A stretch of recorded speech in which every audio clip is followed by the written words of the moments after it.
ആചാര്യ T V Hindu ആചാരങ്ങളെയും അനുഷ്ഠാനങ്ങളെയും കുറിച്ച് കൂടുതൽ അറിയാൻ ഈ ചാനൽ സബ്സ്ക്രൈബ് ചെയ്യുക. ഇന്നത്തെ എൻ്റെ ജ്യോതിഷ സംബന്ധമായ വിഷയം സ്ഥലം വിൽക്കാൻ കൂടോത്രം ചെയ്യേണ്ട എന്നാണ്. സ്ഥലം വിൽക്കാൻ വേണ്ടി കൂടോത്രം ചെയ്യേണ്ട. അപ്പോൾ ഇന്ന് പലരും ചെയ്യുന്ന കാര്യമാണത്. പലർക്കും സ്ഥലം വിൽക്കണം, സ്ഥലം വിറ്റ് പോകണം. ചിലവർക്ക് മക്കളുടെ വിവാഹം നടത്താനോ അല്ലെങ്കിൽ വിദ്യാഭ്യാസ കാര്യത്തിന് വേണ്ടിയോ അല്ലെങ്കിൽ കടം പെരുകിയിട്ടോ ഒക്കെ സ്ഥലം വിൽക്കേണ്ടി വരും ഇല്ലേ. അവർക്ക് അവരുടെ കടം തീർത്ത് അവർക്ക് സ്വസ്ഥനാകണം. അപ്പോൾ അതിന് വേണ്ടി എന്താ ചെയ്യേണ്ടത്? ഇവർ ഇതുപോലെ ചില ആൾക്കാർ കുറേ കൂടോത്രവും മന്ത്രവാദവും ചെയ്ത് ചില ആൾക്കാരുണ്ട്. അവരുടെ അടുത്ത് പോയി കുറേ കാര്യങ്ങൾ ചെയ്യും. കുറേ ആയിരക്കണക്കിന് രൂപയാണ് അവർ മേടിക്കണത്. സ്ഥലം വിറ്റ് കൊടുക്കാം, ഞങ്ങൾ ഇന്ന മന്ത്രം ഇന്ന ഹോമം നടത്തണം, അല്ലെങ്കിൽ ഇന്ന പൂജ നടത്തണം, അത് ചെയ്യണം, ഇത് ചെയ്യണമെന്നൊക്കെ പറഞ്ഞ് പറ്റിച്ച് നല്ല പൈസ അവർ പിടുങ്ങും. നിങ്ങളുടെ ഭൂമി വിറ്റ് പോകലും ഉണ്ടാകില്ല. അവിടെ എന്തെങ്കിലും കൂടോത്രവും മന്ത്രവാദവും ഒക്കെ ചെയ്ത് ഏതൊക്കെ ഏലസും തകിടും അതും ഇതും ഒക്കെ കുഴിച്ചിട്ടാലും ശരിയാണ്, അത് ചിലപ്പോൾ പോയിന്ന് വരില്ല. അതേപോലെ തന്നെ സ്ഥലം വിൽപ്പനക്ക് എന്നും പറഞ്ഞ് ചിലപ്പോൾ ബോർഡും തൂക്കിയിട്ടിട്ടുണ്ടാവും ചിലർ ഇല്ലേ. നമ്മൾ കാണില്ലേ റോട്ടിൽ കൂടിയൊക്കെ പോകുമ്പോൾ ചില റോഡ് സൈഡിലുള്ള വീടുകളിലൊക്കെ സ്ഥലങ്ങളിലൊക്കെ സ്ഥലം വിൽപ്പനക്ക് എന്നും പറഞ്ഞ് ബോർഡും തൂക്കിയിട്ടുണ്ടാവും. ഈ ബോർഡ് അവിടെ കിടന്ന് നശിച്ചു പോയാലും സ്ഥലം പോയിട്ടുണ്ടാവില്ല, വിറ്റ് പോയിട്ടുണ്ടാവില്ല. അതിനെന്താ കാരണം? കാരണമുണ്ട് ഇല്ലേ. അതിന് കാരണമുണ്ട്. ആ കാരണം കണ്ടെത്തിയ ഈ രോഗം കണ്ടെത്തിയാലല്ലേ മരുന്ന് നിശ്ചയിക്കാൻ പറ്റുള്ളൂ. അല്ലാതെ ഈ ഒരു ഇതും കാണാതെ എന്തെങ്കിലുമൊക്കെ ചെയ്താൽ ഫലം കിട്ടൂല.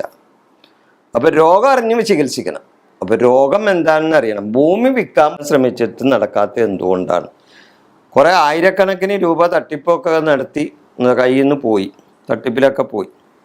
ഇനിയും ഭൂമി അങ്ങനെ തന്നെ കിടക്കുകയാണ്. അപ്പോൾ അതുകൊണ്ട് അങ്ങനെയുള്ള ആൾക്കാരൊക്കെ കൂടുതലും എൻ്റെ അടുത്ത് വരുന്ന കേട്ടാ. അവർ പറയും ഇങ്ങനെ കുറേ കാശൊക്കെ കളഞ്ഞതാണ്.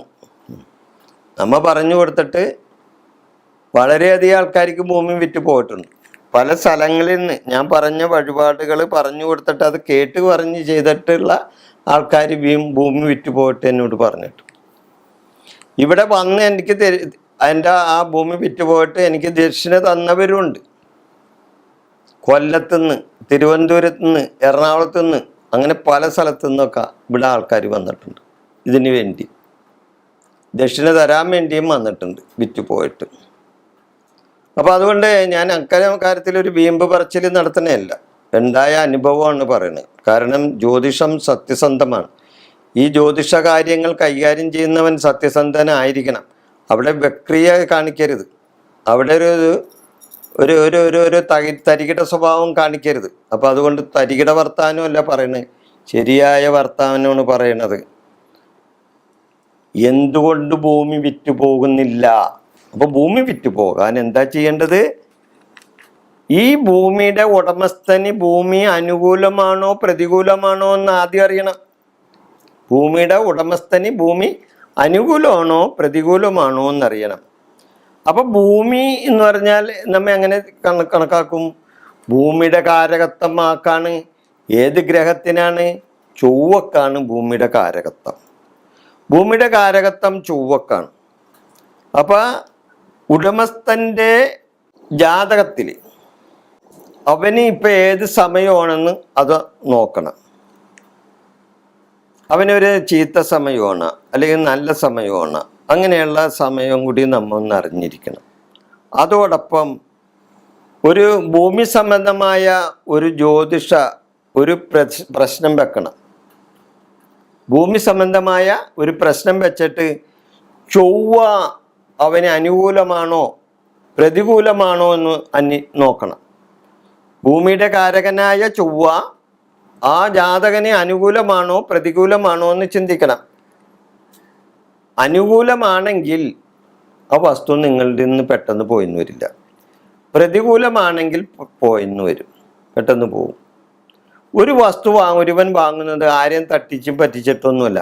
അങ്ങനെ വാങ്ങുന്നവരുണ്ടാകാതിരിക്കട്ടെ, ഞാൻ അവരെ പറ്റിയല്ല പറയുന്നത്.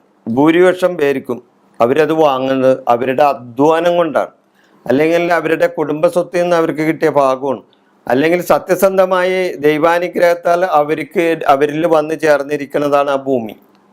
അപ്പോൾ ആ ഭൂമി അവരിൽ നിന്ന് പോകണമെന്നുണ്ടെങ്കിൽ അവിടെ ഒരു ദൈവാനുഗ്രഹം തന്നെ ഉണ്ടാകണം.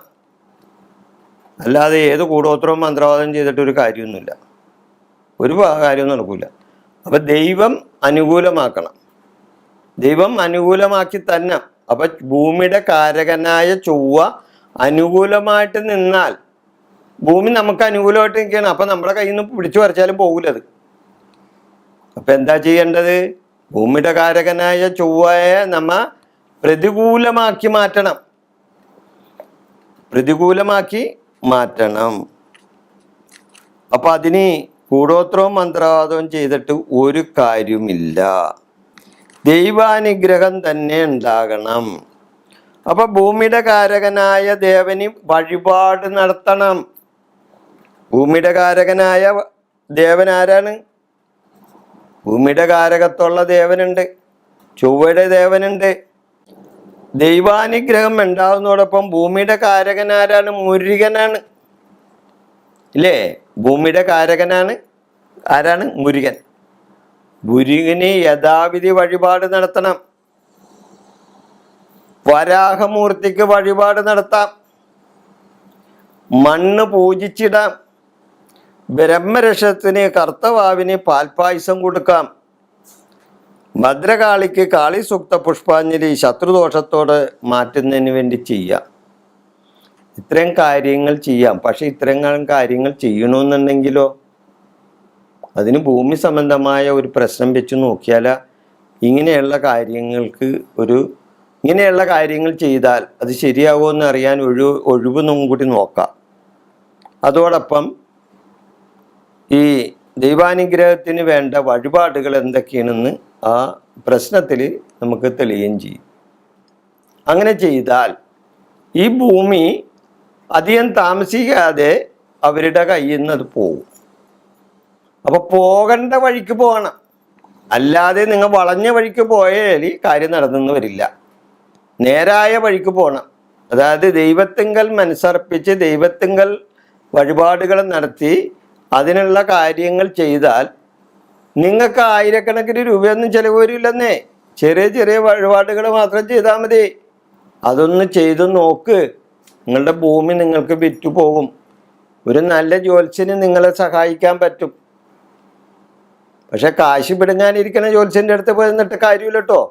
അപ്പോൾ അവൻ പറയും ഞാൻ കുറച്ച് പൂജ നടത്താം, അങ്ങനെ ചെയ്യാം ഇങ്ങനെ ചെയ്യാമെന്നും പറഞ്ഞ് ആ ജ്യോത്സ്യനും ചിലപ്പോൾ നിങ്ങളെ വഴി തെറ്റിച്ചെന്ന് വരും. നിങ്ങൾ യഥാർത്ഥ ജ്യോത്സ്യന്മാരോട്, സത്യസന്ധമായ ജ്യോത്സ്യന്മാരുടെ അടുത്ത് ചെല്ലണം. അപ്പോൾ അവൻ കൃത്യമായിട്ട് കാര്യങ്ങൾ പറയും. മുരുകൻ എന്ത് വഴിപാട് നടത്തണം, വരാഹമൂർത്തിക്ക് എന്ത് വഴിപാട് നടത്തണം, അല്ലെങ്കിൽ മണ്ണെങ്ങനെ പൂജിക്കണം, അതുപോലെ രക്ഷസിന് ഈ സ്ഥലത്തിൻ്റെ ഇത് രക്ഷസാണ്, ബ്രഹ്മരക്ഷസാണ്. അപ്പോൾ ബ്രഹ്മരക്ഷസിന് എന്ത് ചെയ്യണം, ഇങ്ങനെയൊക്കെ ഉള്ള ചില കാര്യങ്ങളെല്ലാം ഒരു നല്ല ജ്യോത്സ്യൻ നിങ്ങൾക്ക് പറഞ്ഞു തരും. ഇല്ലേ നിങ്ങൾക്ക് അങ്ങനെ പറ്റില്ലെങ്കിൽ നിങ്ങൾ എന്നെ വിളിക്കൂ, എൻ്റെ ഫോൺ നമ്പർ ഉണ്ടല്ലോ, വിളിക്കൂ. എനിക്കറിയാവുന്ന വിധത്തിൽ ഞാൻ നിങ്ങൾക്കത് വിശദമാക്കി തരാം. തീർച്ചയായിട്ടും നിങ്ങൾക്ക് ആയിരക്കണക്കിന് രൂപയും 10,000 രൂപയൊന്നും ചിലവാതെ നിങ്ങളുടെ ഭൂമി വിറ്റ് പോകാനുള്ള കാര്യങ്ങൾ വന്നു ചേരും. വിഷയം ഞാനിവിടെ അവസാനിപ്പിക്കുന്നു. നിങ്ങൾക്ക് നന്ദി, നമസ്കാരം.